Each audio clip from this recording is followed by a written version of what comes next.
Il y a encore devant le trône comme une mer de verre semblable à du cristal. Au milieu du trône et autour du trône, il y a 4 êtres vivants remplis de yeux, devant et derrière. Apocalypse 4:6. Dans la Bible, la mer représente un grand nombre ou une multitude de gens, car elle n'a pas des dimensions réduites comme un réservoir. La mer de verre semblable à du cristal, se trouvant devant le trône, représente la multitude de ceux qui ont été rachetés par le précieux sang du Seigneur, Jésus-Christ. Par la grâce et la puissance de Dieu, ils sont amenés sur le trône. Les 4 êtres vivants étaient remplis de yeux, devant et derrière. Avec nos yeux, nous pouvons voir. Ainsi, ces êtres vivants nous rappellent que nous ne pouvons comprendre les choses célestes par une perception ordinaire. Beaucoup de gens essaient de comprendre les mystères célestes avec leur sagesse naturelle. Si intelligents et avancés que nous soyons, nous ne pouvons comprendre les choses célestes avec notre propre sagesse. Ce que nous appelons sagesse, Dieu l'appelle folie. Le Seigneur Jésus-Christ est notre sagesse. Or, c'est par lui que vous êtes en Jésus-Christ, lequel, de par Dieu, a été fait pour nous sagesse, justice et sanctification et rédemption. 1 Corinthiens 1:30. Par le moyen de sa sagesse, nous pouvons percevoir clairement toutes choses. C'est la raison pour laquelle David prie dans le psaume 119:18 « Ouvre mes yeux pour que je contemple les merveilles de ta loi ». Par la foi, nous devons prier. Seigneur, ce livre est le tien, je suis un être humain. Je ne peux pas comprendre ce livre. Seigneur, ouvre mes yeux et aide-moi à comprendre les mystères cachés qui y sont contenus.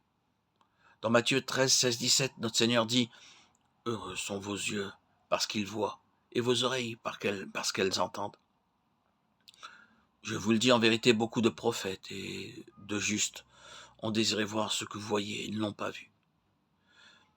De grands prophètes et des hommes justes ont désiré voir les choses célestes, mais ils ne l'ont pas pu. Cependant, Dieu, dans sa grâce, nous accorde maintenant la vision céleste pour les voir. Les croyants d'Éphèse reçurent un enseignement d'un niveau très élevé dans la doctrine du salut, de la part de grands hommes comme l'apôtre Paul, l'apôtre Jean, Apollos et Timothée.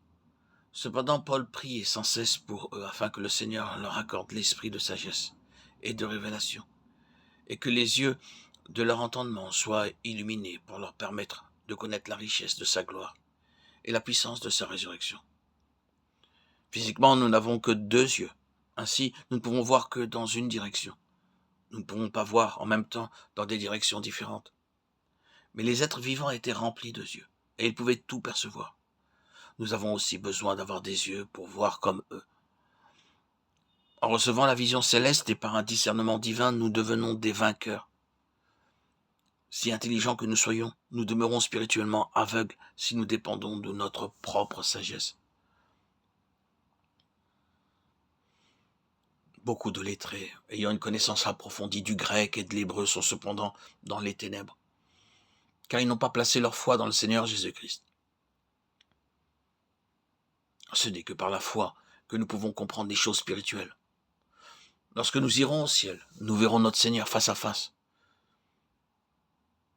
et nous serons semblables à lui. Nous le connaîtrons comme il nous connaît. Aujourd'hui, nous voyons au moyen d'un miroir, d'une manière obscure, mais alors nous verrons face à face.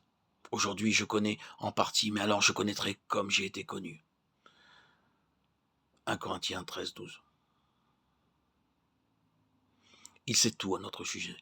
Il connaît notre passé, notre présent, notre avenir. Il connaît nos pensées, et il sait tout ce que nous faisons. Quand nous le verrons, nous connaîtrons tout. Au ciel, il n'y aura aucune question. Nous connaîtrons toute personne et toute chose. Là, il n'y aura plus d'étrangers.